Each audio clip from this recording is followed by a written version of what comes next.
Congratulations. My goodness. Second place overall. Fantastic. But you guys had 3 third place finishes, 3 second place if we count keep racing, which why wouldn't we? And a Right. first place. Like, Yeah. this was phenomenal. Yeah. I mean, we can only be upset about one of them.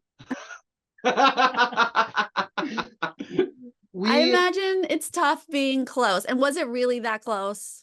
It was. That's what, yeah, from what we were told, yeah, it was. Everyone told us it was no more than 2 minutes between Greg and John arriving on the map and us. So we were right Wow. behind them.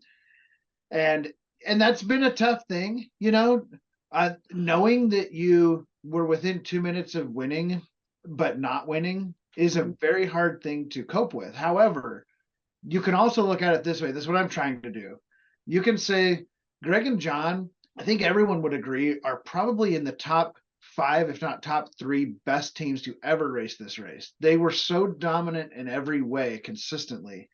So for us to finish only 2 minutes behind such an amazing team, that says something. That's quite an accomplishment. And so that's how I want to look at it. I don't want to think about the little 2 similarly named kayaks that cost us the $1 million.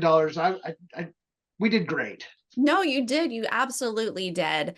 I hope you continue to remind yourself of that. Let's talk about the scramble because it looked like each task was pretty doable for you guys. Yeah, I don't know what it was. I guess one big thing for us is throughout the entire race, the things we would struggle on were the roadblocks where we're individual. The detours, we always seem to do pretty well on the detours. And so anytime we had a chance to work together, we worked very well together. So the fact that it was a scramble and we're going to be working together this entire time, I mean, we felt good about it. And we knocked some of those things out probably faster than I expected to. Like, yeah, the glass blowing, when we got it, I was like, really? Did we just do this? Like, I mean, even though it took us a few attempts, I was impressed myself. Like, I couldn't believe we could get that done. And just a couple of years ago, my wife and I did glass blowing on the Oregon coast. So just a few hundred miles south of Seattle. And I don't know if that was a transferred skill that we carried over somehow, but making that float is exactly what my wife and I did on a vacation one time when we lived down in Oregon. So every once in a while something comes along and it's just ready for you, and the glass blowing was fun. It wasn't too hard for us. The setting up the band, we've never done that before. And when we struggled with finding the hidden amplifier and the hidden chords, I mean, maybe that's not so hidden. That's just how they always are. But to us, they were hidden.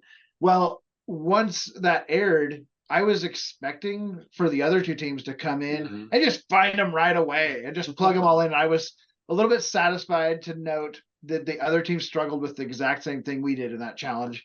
And gosh, that was so In fun. fact, each time Greg and John would lift it up and show it to the camera, but not see it themselves, we felt good. We were like, finally, there's something that they're messing up. These guys have been perfect. Seriously, just the over and over again. Yeah, I mean, TV magic. edit wise, it looked like you guys zipped through that the best of the 3. Yeah, and I honestly think we did. We knocked those challenges out super quick. Even the trapeze, we're not trapeze material, but we again got that done pretty quick. And especially when Greg and John got in, my thought at that point is if we don't get it on this time, then we're waiting in line. We're gonna have to alternate. And so then they have the chance to pass us up. And so when Strasser got it on his next attempt, I felt the pressure, but I also thought I have to get this, otherwise we're going to be getting in line again. And luckily I got it too, and we were out of there before they even started up the ladder. So the trapeze thing, much like jumping out of an airplane, you have to do what your body tells you not to do. Your body tells you not to hang upside down on a swing and then leap off and just expect to be caught. And we just had to decide, like, okay, they're telling us what to do. That catcher guy looks pretty good. He probably knows what he's doing. So we had to just trust and take the literal leap of faith in this case, just like we did jumping out of that plane in Sweden, and it worked.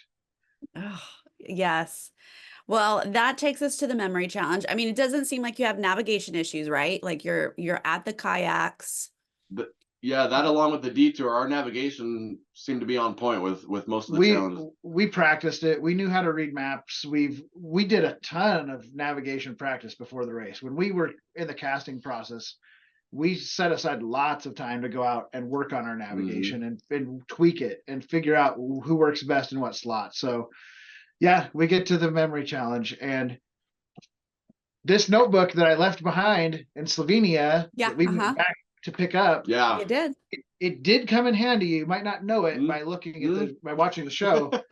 We studied this so much in the hotels, in the flight between Ireland and back to Seattle. There's so much in here though, because you don't know what they're going to quiz you about. So I'm always thinking about, are they going to ask about what the outfit was that the guest was wearing, welcoming you there, or is it what color were they wearing?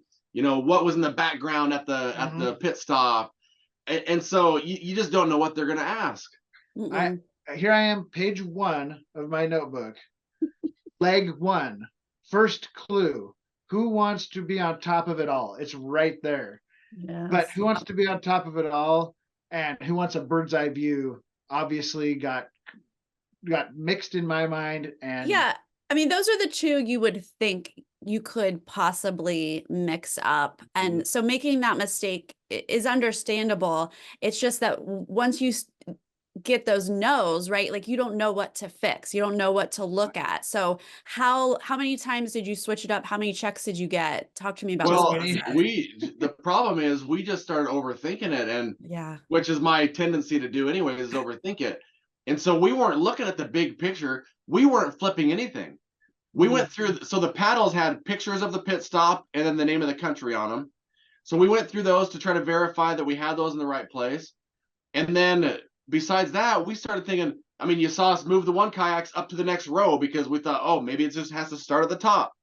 We found a handle from the kayak that had fallen off on the ground and thought, oh, maybe we need to snap that back on the kayak, which is dumb. Of course, that's not the issue. We focused on the little things. Like, we made the mistake of thinking that they were trying to trick us, and they weren't. We just legitimately had 2 kayaks flipped. We probably asked for 6 different checks, and really we hadn't changed anything in all those checks. It was the same thing every single time.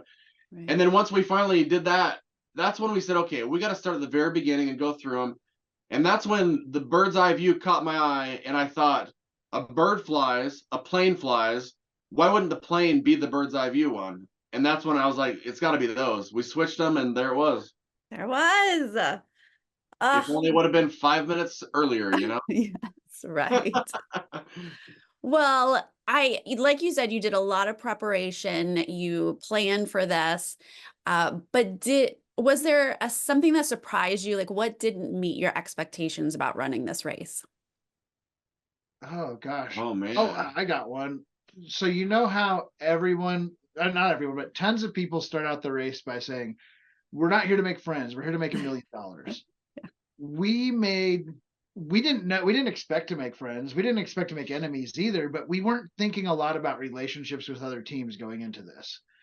We made over $1 million worth of friendships on this. And I know that sounds cheesy, but it's true. It's cheesy, but it's cheesy and it's true because the other teams, they're all our family now. All of them. There's not a single bad person on this whole cast. There's not a single person that I wouldn't want to hang out with in this whole cast. They're all our family now. And when that is something we didn't expect, but we certainly love it. We had a finale watch party last night, and everybody but 2 people were there. There was only 2 that weren't able to make it. And I mean, we just loved every moment we had with them. Even watching it and watching us lose and Greg and John win, we were applauding right along, giving them hugs, saying, I can't believe you guys beat us again. I think we told Greg and John at one point that it would be a lot easier if there was something about you to hate, but there's nothing. There's nothing. They're just good guys. Yeah. You can't stand. They don't do anything wrong. They're just perfect. I mean, I have to be honest. It's one of my favorite things about this final 3 is that all of you guys looked like you were having the time of your life, so supportive of each teammate. And that's just really enjoyable to watch. Yes. And I mean, that's the vibe that we all got from all these teams. And like thinking about Corey and Rob and the relationship that they have. I mean, I even told Rob at the end of the night, I was like, you are just amazing. Like, that's the kind of relationship I want with my kids. Like, of course, I couldn't say it because I was an emotional wreck at the time.